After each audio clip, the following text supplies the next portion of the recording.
Hi, today I'm making a brisket.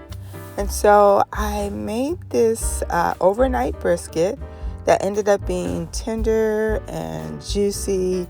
It was a hit with my family.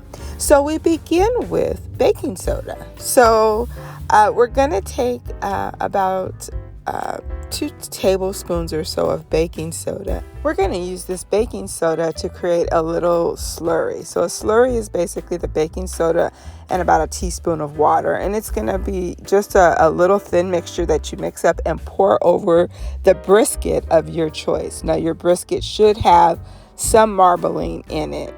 Okay, and we're going to let this sit for about 15 minutes. You rub it on both sides and it just acts as a tenderizer.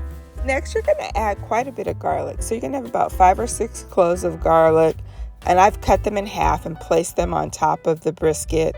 It's going to be part of the marinade. So I'm using 1 cup of red wine. I'm using 2 tablespoons of my HEB Texas Original Rib Rub. I know it's for ribs, but it's actually a great seasoning.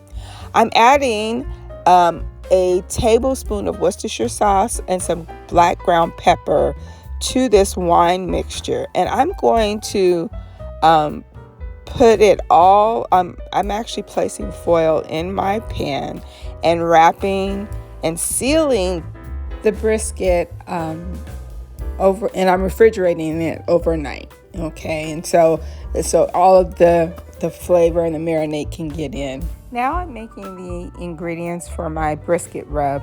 I have a 1/4 teaspoon of red pepper flakes. I have a 1/2 teaspoon of black pepper, 2 teaspoons of garlic powder and 2 teaspoons of onion powder, 1/2 teaspoon of ground mustard, 1/2 teaspoon of paprika, as well as 1/8 cup of brown sugar. Okay, and so I'm going to combine all of those ingredients together, mix them well, and it will be brown. And next we're going to add the rub to the marinated brisket, and we're going to seal that back up, and we're going to bake it on 325 degrees for about an hour and a half. And once it's done, you'll be able to slice into it. It should be very tender. It's flavorful, it's juicy, and makes the brisket really tender. And that's my overnight brisket.